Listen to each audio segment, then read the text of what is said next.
नमस्कार, मैं अभिनय आकाश और आप देखना शुरू कर चुके हैं प्रभात साक्षी का special show most reliable information यानी एमआरआई। परिवारवाद और वंशवाद की राजनीति संभवतः लोकतंत्र की भावना से विपरीत है। आलोचकों का कहना है कि यह लोकतांत्रिक व्यवस्था में व्याप्त कई राजनीतिक बुराइयों में से एक है। राजनेता अक्सर पारिवारिक सदस्यों को अपने राजनीतिक उत्तराधिकारी के तौर पर पेश करते नजर आते हैं। इस नियम का वास्तव में एक दुर्लभ समकालीन अपवाद संयुक्त राज्य अमेरिका में बुश परिवार रहा। मूल जॉर्ज बुश एक युद्ध नायक थे जिन्होंने शीर्ष पर पहुंचने के लिए कठिन परिश्रम किया।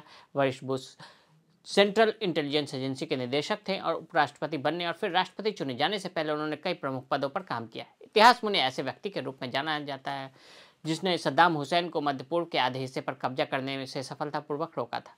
उनके बेटे जेब बुश फ्लोरिडा के गवर्नर बने और दूसरे बेटे जॉर्ज डब्ल्यू बुश टेक्सास के गवर्नर बने। वो अमेरिका के राष्ट्रपति भी रहे। उनकी निगरानी में 9/11 की भयानक घटना घटी और फिर अमेरिका का अफगानिस्तान और इराक पर छेड़ा गया युद्ध। इससे इतर भारत या फिर कहें दक्षिण एशिया में आमतौर पर राजनेताओं के बच्चों का राजनीति में आना कोई नई बात नहीं है। राजनीति उनके लिए सबसे अच्छा कैरियर है। नेहरू गांधी राजवंश के बारे में ज़्यादा कुछ कहने की जरूरत ही नहीं है। भारत के ही पड़ोसी देश श्रीलंका में बंदनायके परिवार की 3 पीढ़ियों ने शासन किया। फिर महिंद्रा राजपक्षे का विशाल कुनबा। भारत का एक और पड़ोसी मुल्क अपनी आर्थिक बदहाली और राजनीतिक अराजकता की वजह से सुर्खियों में रहता है। पाकिस्तान के चुनाव ने मुल्क के कुलीन राजनीतिक राजवंशों को सुर्खियों में ला दिया है। लाहौर से सिंध तक कुछ प्रभावशाली परिवार पाकिस्तान के राजनीतिक परिदृश्य पर हमेशा से हावी रहे। पाकिस्तान की वंशवादी राजनीति पर एक नज़र। पिछले कुछ वर्षों में पाकिस्तान में राजनीतिक सत्ता अक्सर विशेष परिवारों के कुछ चुनिंदा लोगों के हाथों में ही केंद्रित रही। पाकिस्तान के 2 प्रमुख वंशवादी परिवार पूर्व प्रधानमंत्री नवाज शरीफ का शरीफ कुनबा और भुट्टो परिवार है, जिन्होंने दशकों तक दक्षिणी सिंध प्रांत पर शासन किया है। नवाज शरीफ और भुट्टो परिवार के वंशज बिलावल भुट्टो जरदारी दोनों आम चुनावों में प्रधानमंत्री पद के लिए प्रतिस्पर्धा में रहे। 1990 के दशक के दौरान सैन्य शासन की अवधि के अलावा देश में राजनीतिक सत्ता शरीफ के पाकिस्तान मुस्लिम लीग नवाज और भुट्टो की पाकिस्तान पीपुल्स पार्टी के बीच स्थानांतरित होती रही।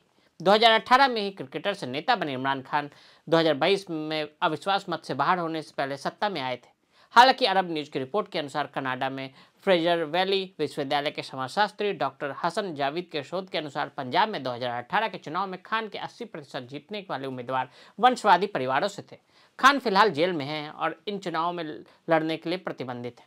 युवा मतदाताओं ने उन राजनीतिक राजवंशों या सैन्य प्रतिष्ठानों से अलग होने के रूप में उन्हें देखा जो पाकिस्तान के अधिकांश स्वतंत्र इतिहास में सत्ता में रहे। कौन कौन से राजवंशीय परिवार? सेना के आशीर्वाद से चौथी बार पाकिस्तान के प्रधानमंत्री के शपथ लेने के लिए शेरवानी सिलवाए बैठे नवाज शरीफ पंजाब के एक धनी व्यापारिक परिवार से आते हैं। वो लाहौर और मनशेहरा से चुनाव लड़ रहे हैं। उनके भाई पूर्व प्रधानमंत्री शहबाज शरीफ कसूर से चुनावी रण में उतरे। नवाज शरीफ की बेटी मरियम नवाज को उनके भतीजे हमजा शहबाज शरीफ के साथ लाहौर से मैदान में उतारा गया। दिवंगत प्रधानमंत्री बेनजीर भुट्टो और पाकिस्तान के पूर्व प्रधानमंत्री आसिफ अली जरदारी के बेटे बिलावल भुट्टो जरदारी सिंध और पंजाब से मैदान में नजर आए। उनकी पार्टी पीपीपी ने 2008 के सिंध पर 3 बार शासन किया है। इस बार पीपी ने प्रांत में राष्ट्रीय और प्रांतीय विधानसभा चुनावों के लिए 191 उम्मीदवार खड़े किए। अरब न्यूज की रिपोर्ट के अनुसार इसमें से अधिकांश उम्मीदवार सिंध के 12 प्रमुख राजनीतिक परिवारों से हैं। पीपीपी के सह अध्यक्ष आसिफ अली जरदारी भी अपनी दावेदारी जता रहे हैं, जबकि उनकी बहन शहीद और बेनजीराबाद फरियाल तालपुर को भी टिकट दिया गया। 442 उम्मीदवारों में से अधिकांश आदिवासी और स्थापित राजनीतिक पृष्ठभूमि वाले। गफ्फार खान के परिवार का खैबर पख्तूनख्वा क्षेत्र में दबदबा है, जिसमें उनके बेटे खान अब्दुल वली खान और पोते असफंदर यार वली प्रमुख भूमिका निभाते हैं। मौलाना मुफ्ती महमूद का परिवार अटक के खटर, बलूचिस्तान के मेंगल, बुगती और चौधरी पाकिस्तान में कुछ अन्य महत्वपूर्ण क्षेत्रीय प्लेयर्स हैं। देश के सबसे बड़े प्रांत बलूचिस्तान में दशकों से परिवारों या जनजातियों द्वारा शासन किया जाता रहा है। प्रांत से आम चुनाव लड़ने वाले 442 उम्मीदवारों में से अधिकांश आदिवासी और अच्छी तरह से स्थापित राजनीतिक पृष्ठभूमि से आते हैं। वंशवाद की राजनीति के पनपने की वजह। विश्लेषकों का मानना है कि पाकिस्तान में राजनीतिक दलों के भीतर लोकतांत्रिक व्यवस्था की कमी के कारण वंशवादी राजनीति पनपती है। पत्रकार फाजिल जमीली के अनुसार चुनावी राजनीति में केवल कुछ वंशवादियों के हावी होने से राजनीतिक दलों के जमीनी स्तर के समर्थक के लिए ज़्यादा जगह नहीं बचती और जनता से अधिक जुड़े हुए होते हैं और बेहतर सेवा कर सकते हैं। परिणाम स्वरूप यह लोगों को अमीर या अभिजात वर्ग पर निर्भर बनाया है, जो लोगों की समस्याओं को उनके बीच के किसी व्यक्ति की तरह ही समझ सकते हैं।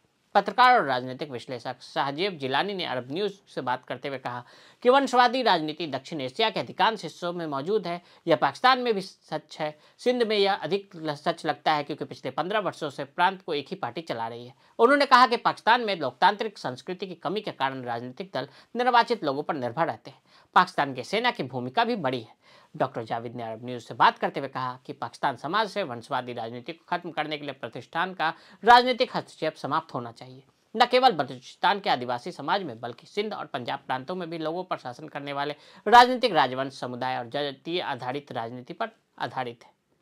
तो आज हमने आपको पाकिस्तान के परिवारवाद की कहानी बताई। आज के लिए दे इजाजत। ऐसी रिपोर्ट्स को देखने के लिए देखते रहे प्रभास साक्षी। अगर आप भी लेना चाहते हैं देश दुनिया की तमाम जानकारी तो आज ही सब्सक्राइब करें हमारे चैनल को। साथ ही नीचे दिए बेल आइकन को जरूर दबाएं ताकि हर अपडेट आप तक पहुंच सके।